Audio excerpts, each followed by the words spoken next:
बच्चों के सामने कभी ये शब्द ना कहें। पेरेंटिंग टिप्स और सलाह।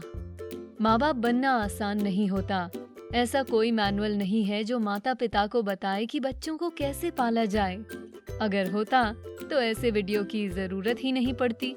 बच्चे पालने की अप्रोच लगातार बदलती रहती है।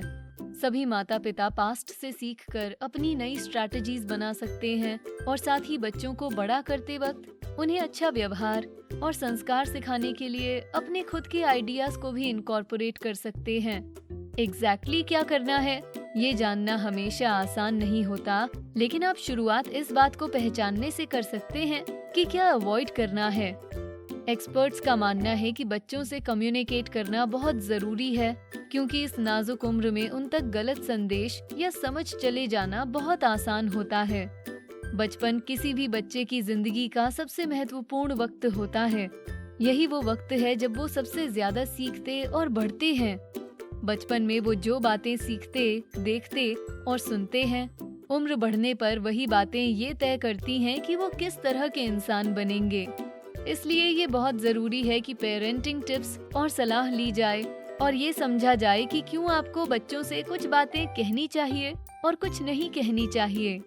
ये वीडियो आपको कुछ ऐसी बातों पर पेरेंटिंग टिप्स और सलाह देगा जो आपको बच्चों से नहीं करनी चाहिए। एक्सपर्ट्स ने कुछ कॉमन बातें ढूंढ कर निकाली हैं जो माता पिता कहते हैं और क्यों माता पिता को इनमें से कुछ बातें कभी नहीं कहनी चाहिए। आप कौन सी बातों का अक्सर इस्तेमाल करते हैं? वैसे वीडियो शुरू करने से पहले हमारे चैनल को सब्सक्राइब करना ना भूलें, ताकि आप अपने नंबर 1 बेस्टी से मिलने वाले इन बेहतरीन लाइफ हैक्स, पेरेंटिंग टिप्स और सलाह को कभी मिस ना करें। और ध्यान रहे कि आप अपने दोस्तों को हमारे चैनल के बारे में जरूर बताएं, ताकि वो भी इसका मजा उठा सकें।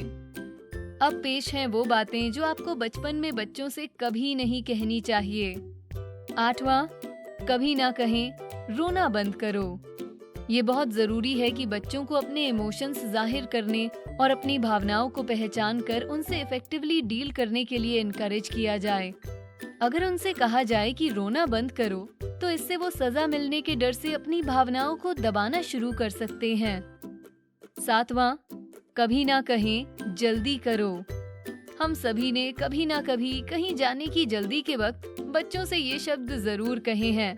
अगर बच्चा जूते पहनने जैसा कोई काम करने की कोशिश कर रहा है और उसमें उसे देर लग रही है, तो आपकी आवाज का टोन और आपके बार बार बात को दोहराने से उसे गिल्टी महसूस होने लगता है। आपको उनके कॉन्फिडेंस को नेगेटिवली अफेक्ट नहीं करना चाहिए, क्योंकि उन्हें बुरा महसूस कराने से वो काम जल्दी नहीं करेंगे। बच्चों और बचपन की बात करें तो क्या आप जानते हैं कि एक्सपर्ट्स माता पिता द्वारा बच्चों को त्योहार पर कितने तोहफे देना रिकमेंड करते हैं? जानने के लिए वीडियो को आखिर तक देखें। 6, कभी ना कहें तुम इससे ज्यादा जानते हो। इस कमेंट से अक्सर कोई इफेक्टिव मैसेज नहीं मिलता, क्योंकि अक्सर छोटे बच्चे सही में ज्यादा नहीं जानते। वो किसी वयस्क की तरह प्रोज और कॉन्स को नहीं समझ पाते और ना ही वो अच्छाई और बुराई में सही तरीके से फर्क कर पाते हैं। याद रखिए, बच्चों के लिए सीखना एक ट्रायल एंड एरर प्रोसेस है।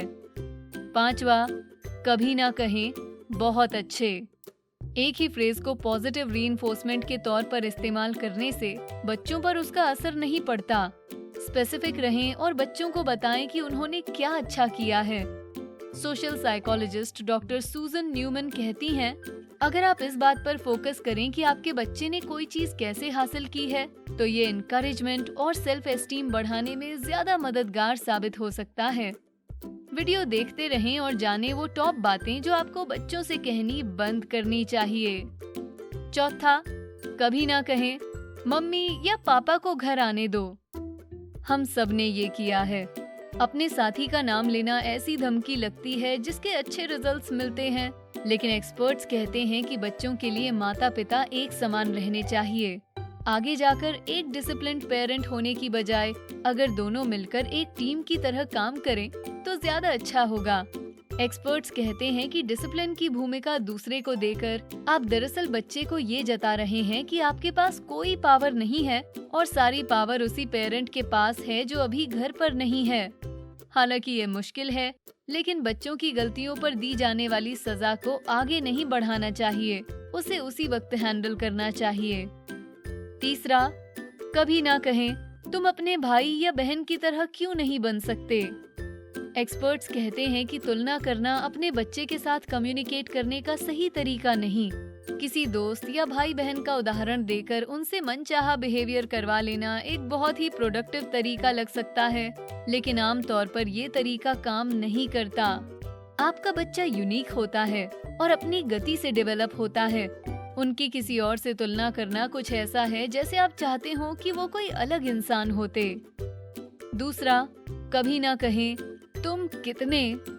एक्सपर्ट्स का मानना है कि किसी खास शब्द या लेबल के इस्तेमाल से अपने बच्चे को किसी खास विशेषता के डिब्बे में रखना हानिकारक हो सकता है। गंदे या आलसी जैसे नेगेटिव लेबल्स लगाने से बच्चे इसे सच मानने लगते हैं और कई बार तो वो इन्हीं स्टीरियोटाइप्स की तरह बर्ताव भी करने लगते हैं। किसी भी लेबल से जुड़ी नेगेटिविटी को हटाने के लिए उस मुद्दे पर स्पेसिफिकली बात करना ही सही तरीका है। पहला, कभी ना कहें मुझे अकेला छोड़ दो या मैं बिजी हूँ। बच्चे सोचने लगते हैं कि आपके पास उनके लिए वक्त नहीं है और फिर भविष्य में वो शायद आपके पास ना आएं। The Ozark centre for language studies की founder doctor syuzhet Hayden Elgin कहती हैं, वो सोचने लगते हैं कि आपसे बात करने का कोई मतलब नहीं है क्योंकि आप उन्हें हमेशा भगा देते हैं। ज्यादा स्पेसिफिक रहने की कोशिश करें ताकि वो समझ सकें कि आप सच में बिजी हैं, लेकिन फिर भी उनके लिए वक्त निकालना चाहते हैं। अब आप उन बातों के बारे में जान गए हैं जो आपको बच्चों से नहीं करनी चाहिए, तो अब जानिए कि त्योहारों पर आपको बच्चों को कितने तोहफे देने चाहिए। त्योहारों के वक्त माता पिता होना आसान नहीं होता। बचपन में त्योहारों का मौसम हमेशा ही खुशनुमा और आनंददायक होता है, लेकिन पेरेंट्स के लिए ये बहुत अलग होता है।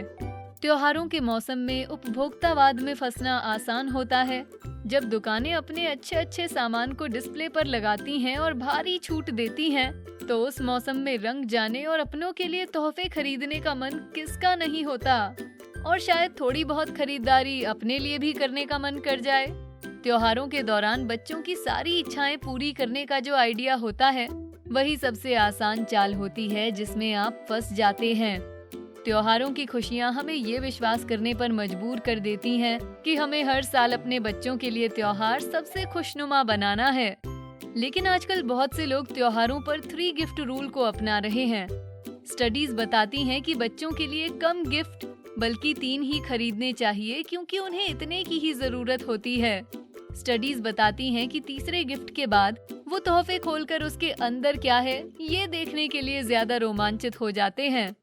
स्टडीज बताती हैं कि ढेर सारे तोहफे खरीदने से न केवल आपका पैसा बर्बाद होता है, बल्कि बच्चों को शायद आधी चीज याद भी नहीं रहती। अच्छी बात यह है कि तोहफे देने की ये स्ट्रैटेजी न केवल आपका वक्त और पैसा बचाएगी, बल्कि आपके बच्चों को मिलने वाले हर तोहफे की कद्र करना भी सिखाएगी। हर माता पिता अपनी तरफ से ये 3 गिफ्ट रूल तय कर सकते हैं। एक माँ का कहना है कि 3 में से 1 गिफ्ट ऐसा खिलौना या गेम होना चाहिए जो वो बहुत वक्त से मांग रहे थे, और बाकी 2 कुछ छोटी मोटी चीजें होनी चाहिए। मॉम ब्लॉगर और पर्सनल फाइनेंस एक्सपर्ट लॉरेन ग्रूटमैन अपने 3 गिफ्ट रूल के लिए कैटेगरीज इस्तेमाल करती हैं। कुछ ऐसा जो उन्हें चाहिए, कुछ ऐसा जिसकी उन्हें जरूरत है, और कुछ पहनने के लिए, और वो एक चौथी कैटेगरी भी जोड़ती हैं, ऐसा कुछ जो वो पढ़ना चाहें। तोहफों की संख्या को 3 या 4 तक सीमित रखते हुए ग्रूटमैन कहती हैं, इससे मुझे अपना बजट बिगाड़े बिना ऐसे तोहफों को चुनने में फोकस करने में मदद मिलती है जो मेरा प्यार उन तक पहुंचाएं।